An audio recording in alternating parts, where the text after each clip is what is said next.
Assalamualaikum warahmatullahi wabarakatuh. Balik lagi sama aku Alfira Nirma di Tapak Jejak Menyusuri Negeri Ambia. Oke, di episode kali ini kita lagi mau bahas tentang Masjid Al-Azhar dengan siapa nih? Siapa Ustadz? Ustadz Aufia sebagai JPO Arazi, kajian sejarah yang ada di IKPM Cabang Kairo. Nah, langsung aja ya kita bahas meretel ini satu-satu gitu kan, tetek bengek seluk beluknya Masjid Azhar dengan arsitekturnya, sejarahnya, dan yang katanya Azhar itu kan gami wa gami'ah. Kita langsung aja nih, silakan Ustaz. Oke, bismillah ya.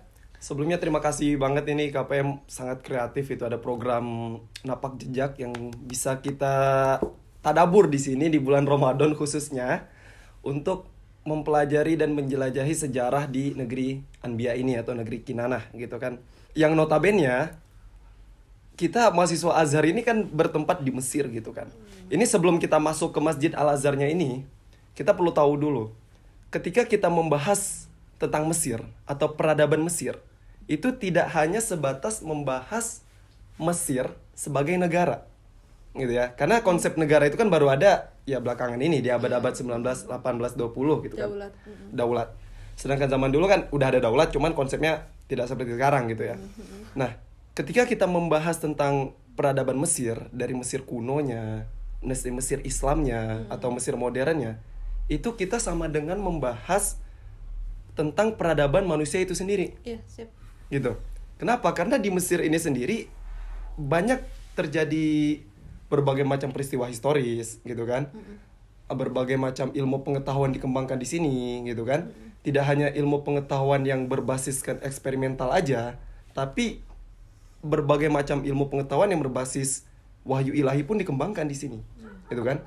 Bahkan ini nih untuk mukadimah aja ya, untuk disclaimer awal, bahkan jauh sebelum Masjid Al-Azhar didirikan, di Alexandria sendiri, yang biasanya kalau masih siri turilah ke sana gitu kan ya, dengan berdalih ziarah beneran sih, yang benar-benar yang wisata gitu kan, nggak salah juga gitu kan. Alexandria itu sudah menjadi pusat intelektual di waktu itu. Peninggalan konkretnya sekarang yang ada itu salah satunya perpustakaan Alexandria. Oh iya. Gitu ya. Dulu itu kegiatan keilmuan itu sangat masif di sana.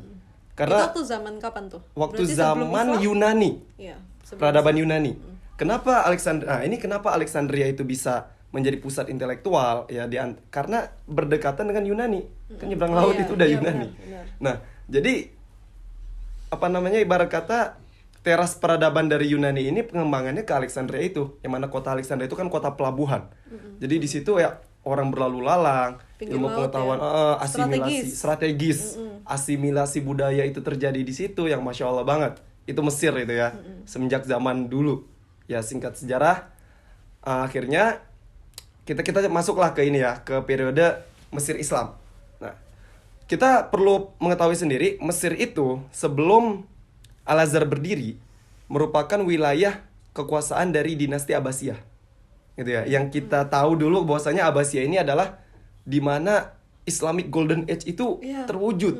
Baghdad gitu ya. Dan kemegahan Baghdad ya. Betul sekali. Baghdad dan ya keindahannya gitu. Hadaratul dunia kalau kata para ulama dulu gitu ya. Nah, jadi Mesir itu adalah bagian dari kekuasaan dari Abbasiyah ini. Jadi ibarat kata Mesir itu kalau sekarang kita anggapnya negara, dulu itu kota, provinsi gitu kan. Kemana provinsi Mesir? Oh, provinsi padahal seluas ini ya negara lah kalau sekarang gitu kan ya. Itu. Nah, akhirnya Daulah Abbasiyah itu yang perlu kita ketahui, dia para historis, para sejarawan itu membagi Daulah Abbasiyah itu umumnya menjadi 4 periode. Periode 1, 2, 3, 4. Nah, yang membedakan apa? Kalau periode 1 ini taksis wa tatwir gitu. Jadi pembentukan dan pengembangan. Golden Age itu di sini. Periode pertama. Gitu ya, kisaran antara zamannya Harun ar-Rasyid dan Al-Ma'mun. Gitu ya. Dan itu fokusnya di Baghdad. Dan itu di Baghdad pusatnya. Nah, akhirnya di zaman periode kedua itu periode Nufudh at-Turki. Maksudnya apa? Pengaruh Turki ke pemerintahan. Nah, jadi di masa kedua ini sudah mulai degradasi. Maksudnya apa? Kekuatan khalifah sebagai khalifah itu menurun. Jadi seakan-akan khalifah itu ya hanya simbol aja. Cuman yang menguasai ya Perdana Menteri dan kawan-kawannya. Itu. Di zaman ini, nah ketika degradasi kekuasaan ini di wilayah-wilayah terpencil kekuasaan Abbasiyah itu seperti Mesir, Pinggiran-pinggiran iya wilayah-wilayah ujung lah gitu kan. Seperti Mesir, Persia, wilayah Persia dulu gitu kan, itu muncul dinasti-dinasti kecil. Iya. Gitu kan, Ad-Duailat gitu ya, negara-negara kecil. Atau kalau bisa kita bilang sekarang negara separatis lah, negara yang memisahkan diri dari negara pusatnya.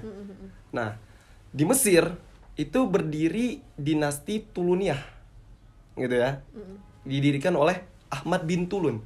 Yang sekarang kalau antum ziarah ada masjidnya, Masjid Masjid Ibnu Tulun. Gitu ya, yang sering orang foto wisuda di situ gitu ya, yang sangat estetik gitu di sana. Nah, Iya. itu di sana. Gitu ya. Ini kalau dari dinasti Islamnya ya. Tapi sebelumnya, sebelum dinasti ini berdiri sudah ditaklukkan. Ya seperti dibahas oleh Ustaz Fajar di podcast sebelumnya, di series sebelumnya, ada Masjid Amr bin As. Iya. Gitu ya. Singkat cerita, akhirnya karena Mesir ini sudah berdiri dinasti Tuluniyah, nah di samping itu juga dinasti Fatimiyah berdiri ya di Biladul Maghrib. Di Bilad Maghrib yang berpusat di Kairouan waktu itu. Akhirnya Yang sekarang apa tuh? Negara apa tuh sekarang? sekarang Tunisia di Kairouan. Nah, dulu pendiri dinasti Fatimiyah itu adalah Ubaidillah Al-Mahdi bi Amrillah. Itu dia mendirikan itu dan berambisi untuk menaklukkan Mesir. Oh iya.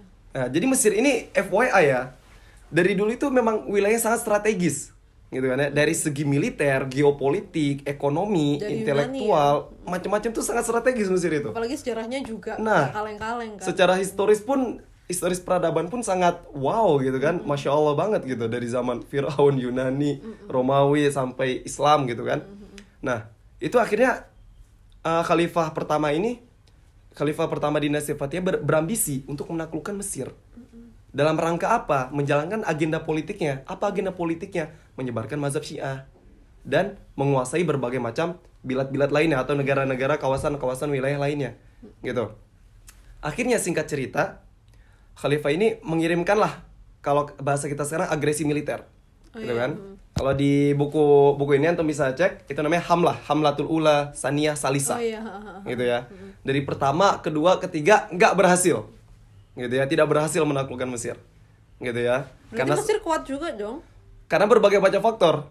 Strateginya mungkin kurang tepat Oh iya. atau macam-macam. Karena kalau kita lihat kondisi Mesir di waktu itu, dinasti Tuluniyah itu sudah mulai terguncang. Iya.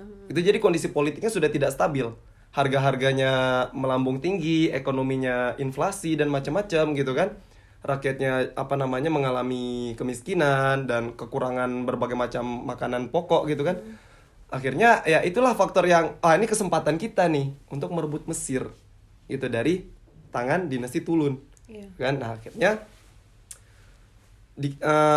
ini berjalan ya, sudah dikirim agresi 1 2 3, akhirnya tidak berhasil. Barulah di zaman Khalifah Al-Mu'iz Lidinillah baru Mesir ini bisa tertaklukkan. Nah, ketika Mesir ini tertaklukkan, maksudnya Mesir di sini dalam artian Fustot dan Kotoi. Gitu ya, bukan Mesir kayak kita sekarang udah ada New Cairo, udah ada macam-macam kota Kairo udah luas gitu ya. Sekarang, udah ya. luas sekarang nggak gitu. Jadi dulu pusat peradaban di daerah Kairo sekarang itu berpusat di Fustot dan Kotoi. Kotoi ini pusat pemerintahannya dinasti Tuluniyah. Tuluniyah. Sekarang Gitu. mana? Sekarang daerah Kotoi di daerah Masjid Ibnu Tulun. Oh. Antum ke arah mana? Kol'ah. Nah, sebelum Kol'ah tuh daerah situ. Begitu. Nah, jadi singkat cerita, akhirnya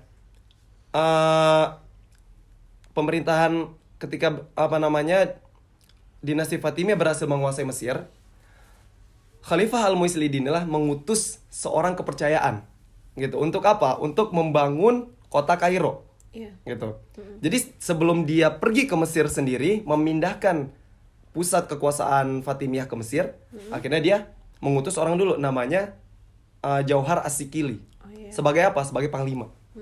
Panglima kepercayaan dari Khalifah Al-Mu'iz Lidinillah. Nah, akhirnya dia diutus ke Mesir untuk membangun Mesir.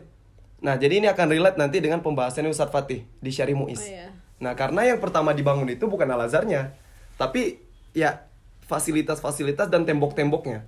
kenapa harus dibangun Jalan tembok, utama, jalan dan utama, sebagainya. infrastruktur umum lah, gitu ya. Kalau ibarat kata kalau di Indonesia sekarang, kalau ada IKN gitu kan, ibu kota negara, itu kan yang dibangun dulu infrastruktur dulu, Iya. ya kan, yang diutus Jalan-jalan dibenerin dan sebagainya, jalan-jalan, iya. pasokan Bangunan-bangunan. logistik, macam-macam kan. Nah, sama seperti itu juga waktu dulu. Nah, jadi dibangun dulu kota Kairo. Jadi yang dimaksud kota Kairo ini ya sebatas di benteng itu. Iya, dari benteng. Dari bab Zuwaila Iya. ke bab Futuh. Iya sih. Gitu kan. Nah, jadi kenapa fungsinya benteng? Kenapa dulu tuh harus ada benteng? Jadi tiap kota itu memang sudah maklum, sudah lumrah itu membangun perlindungan defensif berbentuk benteng. Bukan hanya kota Kairo, tapi kota Dimyat pun juga. Kota, kalau dulu namanya kota benteng Dimyat. Gitu kan. Nah, ketika ya antara perang pasukan salib dan muslim itu ya panjang ceritanya, singkat cerita sistem pertahanannya sama. Gitu ya. Sistem pertahanannya sama. Akhirnya dibangunlah kota Kairo dengan segala infrastrukturnya dan dibangunlah Al-Azhar juga. Sebagai apa? Sebagai masjid yang difungsikan untuk penyebaran, salah satunya ya pasti untuk beribadah, yang kedua untuk penyebaran mazhab Syiah, yang ketiga untuk berbagai macam kegiatan negara. Nah, di awal-awal berdirinya, jadi Al-Azhar itu kisaran pembangunannya itu sekitar 2 tahun 3 bulan. Awal mula dibangunnya itu tanggal 24 Jumadal Ula tahun 359 Hijriah. Nah, hitung aja 2 tahun berarti selesainya 7 Ramadan. 7 Ramadan tahun 361 Hijriah. Makanya kemarin ulang tahunnya ya. Ulang tahunnya karena di Setiap bulan Ramadan. iya. Jadi fun fact-nya kita ya Ramadan di Mesir ya setiap 7 Ramadan itu ulang tahun Azhar. Iya. Gitu kan. Kami Ini sebagai masjid. Akhirnya dibangun lah. Awal-awal pembangunannya ya seperti orang-orang bertanya apakah Azhar sekarang seperti dulu? Oh enggak juga gitu. Awal-awal dibangunnya itu Masih hanya banyaknya renovasi. ada satu menara dulu. Dulu satu menara dengan bentuk arsitektur ada maksuroh. Maksuroh itu artinya yang tertutup. Gitu kan ya. Ada sohan yang terbuka. Iya. Nah, ini ciri khas umum bangunan di Timur Tengah. Ciri khas umum ya, bukan berarti satu-satunya ciri khas enggak. Iya. Ciri khas umum. Karena menyesuaikan dengan ekologi atau ekosistem Timur Tengah ini yang curah hujannya tidak terlalu sering gitu kan. Iya. Jadi ya dibuka biar apa namanya aliran udaranya itu lebih segar masuk ke dalam gitu kan daripada tertutup begitu gitu kan.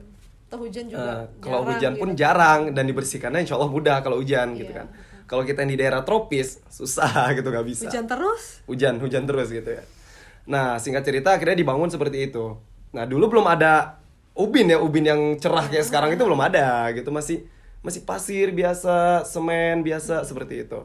Itu di awal-awal pembangunannya di apa namanya daerah Al-Muiz Lidinillah. Fatimiyah. Nah, di awal-awal Fatimiyah. awal-awal Fatimiyah menduduki Mesir. Iya. Fungsinya itu tadi, gitu ya. Jadi di Azhar itu dia fungsinya untuk beribadah dan juga menyebarkan mazhab Syiah. Bentuk implementasi nyatanya dari penyebaran mazhab Syiah ini mereka mengajarkan fikih mazhab Syiah. Syiah apa? Ismailiyah. Siapa gurunya? Guru pertama, maksudnya ini yang mengajarkan Syiah ya. Iya. Guru pertama yang mengajarkan mazhab Syiah di Masjid Al-Azhar itu seorang Qadhi Qudoh atau hakim agung di zaman itu, kepercayaan khalifah. Pengajar pertamanya di situ namanya Abul Hasan Ali bin Nu'man Muhammad Al-Qayrawani. Nah, beliau mengajar fikih Syiah menggunakan kitab Al-Iqtisar atau Al-Iqsar. Fikih apa namanya mukhtasar dari kitab fikih Syiah Ismailiyah. Begitu. Nah, akhirnya berkembang. Mungkin orang-orang bertanya-tanya ya, apakah sebelum Azhar itu berdiri di Mesir sendiri ada kegiatan keilmuan? Iya. Ada. Sebelumnya berpusat di Masjid Ibnu Tulun dan Masjid Amr bin As. Iya. Yang diajarkan apa ya? Sunni. Gitu ya. Islam Sunni. Islam Sunni. Jadi sebenarnya Mesir ini sunniul akidah, cuman diselewengkan oleh Si Fatimiyah. Fatimiyah ini yang berorientasi Syiah waktu itu. Terus gimana pada akhirnya Azhar yang sekarang itu menyebarkan kembali Islam Sunni, gimana tuh? Nah, itu ketika Syiah ini sudah mendarah daging gitu di Mesir ya. Mendarah daging dengan pengajaran yang sangat hebat, intens gitu kan diajarkan. Akhirnya di akhir-akhir masa kekhalifahan Fatimiyah, Salahuddin Al-Ayyubi, sang penakluk Baitul Maqdis gitu ya. Dia waktu itu singkat ceritanya ya, menjabat sebagai Perdana Menteri Fatimiyah. Ketika sudah mulai melemah, akhirnya Salahuddin Al-Ayyubi mengambil kekuasaan Daulah Fatimiyah ini secara utuh. Nah, akhirnya ketika Salahuddin yang berkuasa secara utuh, Iya, khalifahnya mulai sudah Ayyubiyah ya. maka didirikanlah dinasti Ayyubiyah. Nah, ketika dinasti Ayyubiyah ini didirikan, maka Salahuddin Al-Ayyubi berinisiatif untuk menghilangkan pengaruh Syiah secara total ini ya. Oh, iya. Secara Diberantas keseluruhan tuh ya. diberantas dari Masjid Al-Azhar ini. Bentuk pemberantasannya apa? Bentuk pemulihannya apa dari ajaran-ajaran Di-stop Syiah ke ajaran Sunni. Jadi ingin mentransisikan dari Syiah ke Sunni. Bentuknya apa? Dengan menutup Masjid Al-Azhar untuk waktu yang tidak ditentukan. Tapi kegiatan ilmuwan tetap berlanjut. Kegiatan keilmuan tetap berlanjut. Kegiatan keilmuannya ini dalam artian bukan mazhab Syiah ya. Oh, Maksudnya itu yang sunninya ya. tetap Sunninya berlanjut. berlanjut di madrasah-madrasah alternatif Oh, iya. di luar Al-Azhar. Begitu. Nah, Berarti masjid ditutup.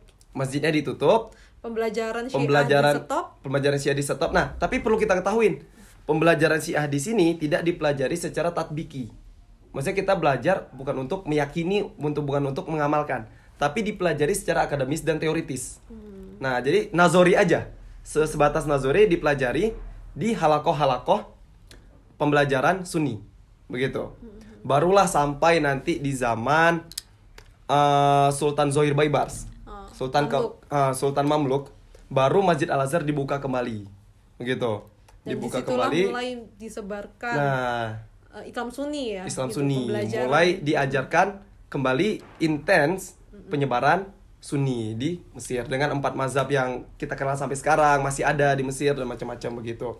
Nah, jadi dibukanya kembali setelah zaman Salahuddin Ayyubi ditutup, dibuka kembali di zaman Sultan Zohir Baibars yang sampai di sekarang nih ya, masih berlanjut sampai sekarang. Terus kalau Iya. misalnya untuk arsitektur sendiri, berapa kali renovasi dan apakah itu ciri khas di dinasti Fatimiyah masih ada atau sudah direnovasi dengan berbagai arsitektur gitu. Oke, kalau untuk keautentikan bangunannya, Al-Azhar ini masih kita bisa bilang ya, Al-Azhar ini masih cukup autentik gitu. Tidak terlalu banyak berubah di situ. Hanya ada penambahan dan perbaikan. Iya. Begitu ya. Nah, jadi umumnya di setiap masa, di setiap periode yang yang menguasai Mesir itu ada renovasinya sendiri. Iya. Ya, dibangunnya di masa Fatimiyah pastinya, ya kan? Dibangun dengan satu menara waktu itu dengan bentuk masjid yang seperti itu. Akhirnya kemudian di zaman Ayyubiyah ditutup, jadi tidak terlalu memperhatikan detail ke renovasinya, Iya. tapi lebih memperhatikan ke bagaimana menyebarkan Sunninya. Oh, iya. Gitu ya, menyebarkan ajarannya. Kemudian di zaman Mamluk, nah baru Sultan Huri kalau nggak salah, yang kalau di Syari Muiz di deretannya jalannya ada Huriyah, daerah namanya Huriyah. Nah, itu dari nama beliau, Sultan Huri. Dia membangun, ini zaman Mamluk ya, di zaman Mamluk. Beliau membangun menara Dzu Ra'sain. Oh, Yang Al-Azhar itu ada menara duanya, satu di bawah. Nah, itu hasil renovasinya beliau. satu tapi cabang 2 ya. Iya, satu bercabang 2. Nah, akhirnya kemudian barulah ada penambahan 2 menara lagi di zaman Mamluk juga. Gitu ya. Di zaman puncak renovasinya itu ada di zaman Sultan Abdurrahman Kathuda. Ya, salah satu yang punya Sabil di Syari Muiz itu. Iya, iya. Nah, beliau juga merenovasi Masjid Al-Azhar. Gitu. Berarti ini ya Mamluk sangat memberikan pengaruh yang Iya, sangat besar ya. dalam hal renovasi, Iya. gitu ya, dalam tarmim masjid Mamluk cukup berpengaruh. Antum kalau lihat nanti mungkin media bisa dikasih ilustrasi ya, jenis-jenis menara dari berbagai macam masa.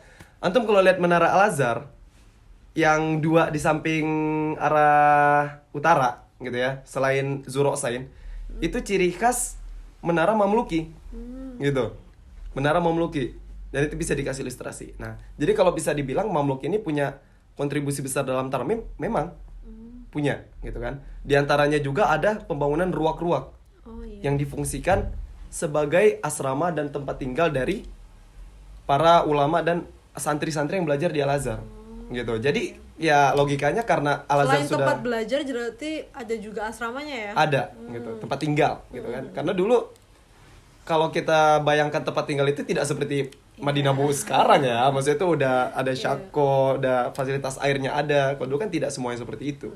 yang bisa menikmati fasilitas mewah seperti ya kalau dulu mewah ya kalau itu ya. Itu ya para sultan, para pejabat gitu. Singkatnya begitu dalam segi renovasi. Jadi pusat tarmimnya itu ada pada zaman Sultan Abdurrahman Kathuda gitu ya, di masa Turki Utsmani yang menambahkan menara sisa dari Zurosen tadi gitu. Yang intinya ya pusatnya itu pusat tarmimnya ya di Kesultanan Turki Utsmani. Dan sampai sekarang mungkin ada beberapa tarmim cuman nggak terlalu intens seperti dulu sampai satu menara baru enggak. Kalau sekarang hanya perbaikan-perbaikan, mungkin lampu, Tazyin ya. tazyin, tanzif gitu kan ya, macam-macam gitu. Oke. Oh iya Ustaz. BTW kalau misalnya Masjid Azhar sendiri itu penamaannya dari mana ya?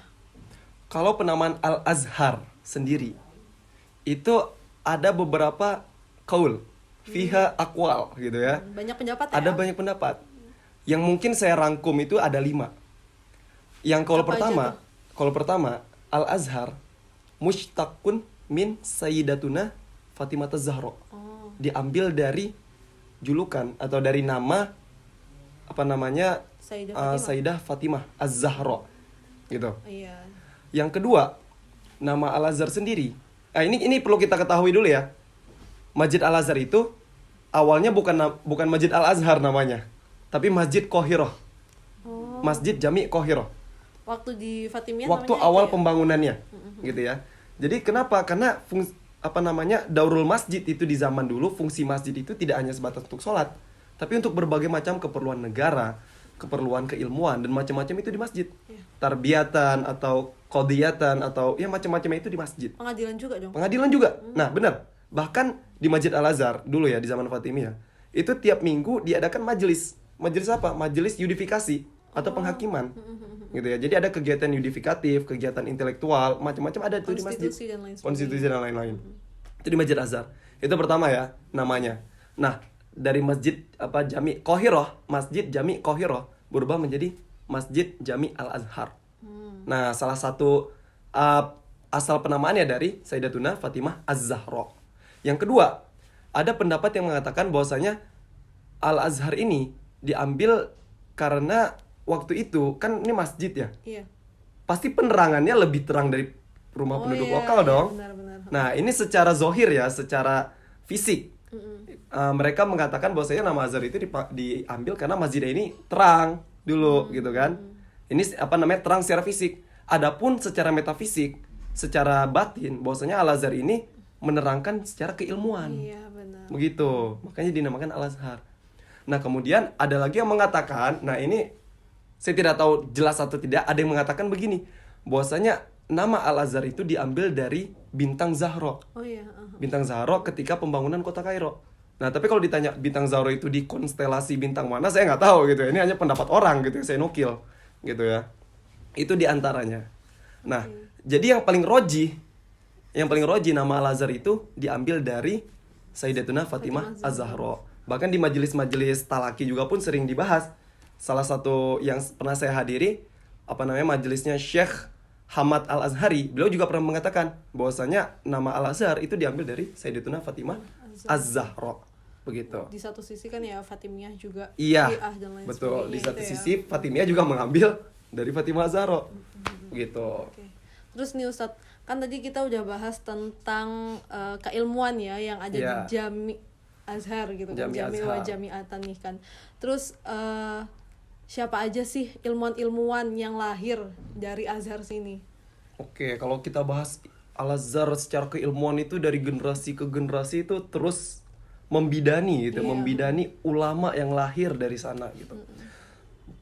Kalau kita telusuri lintas zaman gitu ya, banyak kita temukan ulama-ulama tersohor. Kalau kita bisa bilang senior kita, abang-abang kita, guru-guru kita, kakak-kakak kita gitu ya. Yang ya kalau bahasa sekarang mungkin senior alma mater kita gitu ya, Al-Azhar gitu ya. Di antaranya yang terkenal itu ada Syekh Zakaria Al-Ansori. Gitu ya. Kalau anak syariah mungkin nggak asing dengan ini. Ya, apalagi anak syariah Syafi'iyul madhab gitu mungkin nggak asing karena beliau salah satu pembesar dari madhab Syafi'i. Kemudian ada lagi Sohibu Fathil Bari fi Syarhi Sahihil Bukhari. Ada Ibnu Hajar Al-Asqalani. Gitu ya.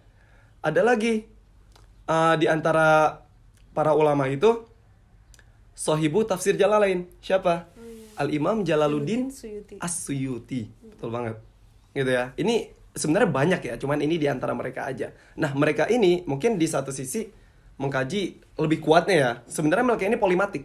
Polimatik itu artinya ahli di berbagai macam fan ilmu, disiplin ilmu.